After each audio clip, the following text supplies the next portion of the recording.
Anubhav Mohanty, Sri Anubhav Mohanty. Last speaker, I think. Thank you so much, sir. Sir, I stand to support the bill at first, but उसके साथ sir और भी कुछ कहना चाहूँगा जो चीज़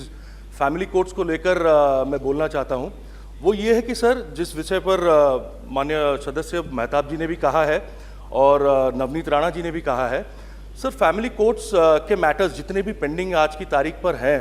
पूरे हिंदुस्तान में कई लाखों मैटर्स सर पेंडिंग है। ये हमारा लॉ कहता है कि एक स्टिपुलेटेड टाइम में ये ख़त्म होना ज़रूरी होता है। हर इंसान का जो कपल होते हैं वो भले ही हस्बैंड हो या वाइफ हो,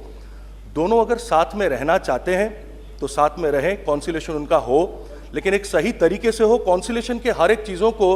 रिकॉर्ड में भी लिया जाए, जिसको मैं जितना जानता हूं सर, कॉन्सिलेशन भले ही कुछ महीनों तक चल रहा है या कुछ कॉन्सिलेशन स्टिपुलेटेड टाइम में चलने के बावजूद भी 6-7 महीने के लिए भी प्रोलॉन्ग किया जाता है और उसमें जो चीज़ें होती हैं, जो बातें होती हैं,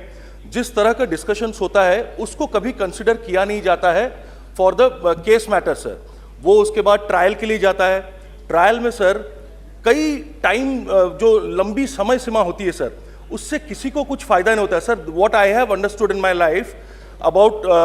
एवरीवन्स मैरिटल डिस्कॉर्ड सर, दोनों में असल में सर किसी की जीत अंत में नहीं होती है। ना पति जीतता है ना पत्नी जीतती है सर, दोनों की हार ही होती है, दोनों की हार ही होती है। लेकिन सिर्फ इसी हार को लेकर कई सालों तक अपनी जिंदगी, सामने वाले की जिंदगी और उन दोनों के साथ जुड़े हुए परिवार के जितने सदस्य या दोनों से जुड़े हुए जितने लोग, आम इंसान, उन सबकी जिंदगी भी प्रभावित होती है सर। और फैमिली कोर्ट्स में एक बहुत गंभीर विषय यह है जिस बारे में मैं इस पार्लियामेंट में इससे पहले भी सर बोल चुका हूं एंड मैं चाहूंगा दोबारा उसको दोहराने के लिए। फैमिली कोर्ट्स में सर छोटे बच्चों को लिया जाता है, जिस तरह से मैंने देखा है सर, माओं को अपने छोटे बच्चों को अपने साथ में लेकर, और जिस हालात में माँ भी रोती रहती है और बच्चे भी रोते हैं और पिता भी आते हैं बच्चों से मिलने के लिए, ना सर दोनों में से कोई भी बच्चों को एक साथ मिल नहीं पाता, कोर्ट इजाज़त भी देती नहीं है और हो सकता है कि लॉयर्स भी उसको डिले करते रहते हैं जानबूझकर sir. With due respect to all lawyers, I am not saying about all lawyers, कुछ लॉयर्स हैं जो ऐसा करते हैं शायद, लेकिन सर इससे प्रभावित होते हैं वो बच्चे। बच्चों का अधिकार, बायोलॉजिकल एंड लेजिटिमेट राइट अपने माता पिता दोनों पर होता है, पर जो बच्चा 18 साल की उम्र तक नहीं है तब तक अगर वो वोट नहीं दे पाता, वो जब तक अपना नेता नहीं चुन पाता, और अब तो हम लोग 21 साल भी करने का सोच रहे हैं महिलाओं के विवाह की उम्र, देन सर हम एक 4 साल 5 साल 6 साल के बच्चे को या 10 साल 12 साल के बच्चे को कोर्ट में बुलाकर उनसे जब पूछते हैं कि बेटा आप या बेटी आप किसके साथ रहना चाहते हो, पिता के साथ या माता के साथ, इसका क्या मतलब बनता है सर? बच्चे का तो हक दोनों पर होना चाहिए। हमें किसने अधिकार दिया है कि बच्चे को हम बाप से अलग करें या मां से अलग करें?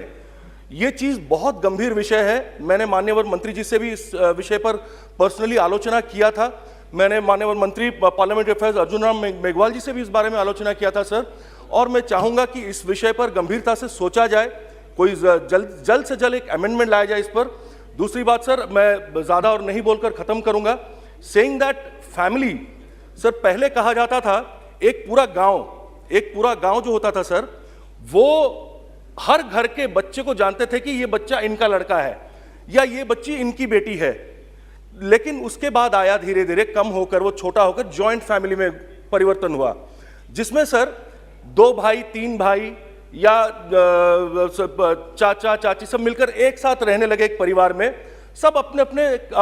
कभी भी जरूरत के वक्त पर या त्योहारों पर एक साथ होने लगे। उसके बाद आया sir nuclear families. Nuclear family में पति पत्नी अपने बच्चों को लेकर अलग रहने लगे, जॉइंट फैमिली की प्रथा खत्म हो गई सर, यहीं पर न्यूक्लियर फैमिली होने लगी। उसके बाद आ गया सर लिव इन रिलेशनशिप, और लिव इन रिलेशनशिप के साथ साथ सर ऐसा भी हुआ, बच्चों को किसी हॉस्टल में भेज दिया जाता था, बच्चे हॉस्टल में रहेंगे, माँ बाप अपने काम में बिजी रहते थे। और फिर आज की तारीख में जो समस्या है, जो पूरे हिंदुस्तान की समस्या है, वो ये है, और जॉइंट फैमिली का मीनिंग ये है, अगर एक पति अपने पत्नी के साथ या एक पत्नी अपने पति के साथ एक साथ रह जाए तो उसे कहलाया जाता है जॉइंट फैमिली सर। ये बड़ी दुख की बात है सर, ये बड़े दुख की बात है, जो हमको सोचना चाहिए कि हम आज़ादी का अमृत महोत्सव 75 साल का मना रहे हैं हमारे देश में, लेकिन देश आगे जिस तरह से बढ़ रहा है, जिस तेजी से प्रगति कर रहा है, कुछ चीजें, कुछ ऐसी चीजें सर, और विशेषकर मैं ना तो पुरुषों के खिलाफ बोलूंगा ना महिलाओं के खिलाफ बोलूंगा सर, मैं दोनों के सपक्ष में बोलूंगा और दोनों के लिए बोलूंगा कि दोनों को हक है, समान अधिकार है इज्जत से जीने का, दोनों का समान अधिकार है अपने मान मर्यादा से जीने का। और ऐसे चीजों में, ऐसे वक्त में जब मैरिटल डिस्कॉर्ड्स चलती हैं कहीं पर भी, इनमें बहुत ज्यादा बुरा प्रभाव पड़ता है मीडिया ट्रायल्स का भी। अगर किसी रिश्ते का कहीं भी थोड़ा सा भी सर चांस भी होता होगा ना कि जुड़ जाए या कुछ रियूनियन हो जाए या कुछ सही हो जाए, हमारा लॉ भी वही चाहता है कि जब कॉन्सिलेशन हम करते हैं, कॉन्सिलेशन जब हम लाते हैं तो यही सोचकर लाते हैं कि हो सकता है थोड़ा सा परिवर्तन आ जाए दोनों की सोच में, दोनों इकट्ठे फिर से हो जाएं, क्योंकि दो जिंदगियां सर जुड़ती हैं बड़ी मुश्किल से, बहुत प्यार से, and we are the result of thousands of love.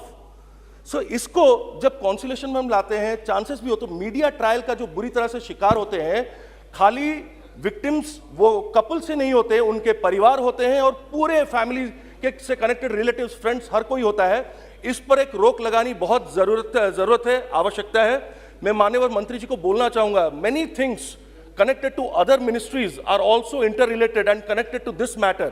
माननीय मंत्री जी से मैं आग्रह करूंगा, sir please, Kiran Rijiju ji, this family court amendment bill is undoubtedly really good,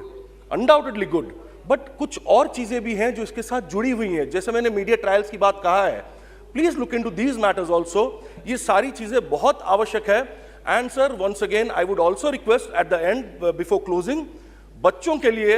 एक सेपरेट मिनिस्ट्री किया जाए। मैं नहीं बोल रहा हूं कि honourable minister is unable to do that, no, she is efficient enough and doing it very dynamically, but अगर एक स्पेशल डिपार्टमेंट बने या मिनिस्ट्री बने तो हो सकता है कि उनकी सोच पर, उनके दिमाग को किस तरह से हम विकसित करें, बच्चों के लिए जो हमारे भविष्य है देश का, हमारे दुनिया का, उनके लिए कैसे अच्छे से काम करें, इस पर और गौर दे सकेंगे। Thank you so much sir. जय हिंद, वंदे मातरम सर।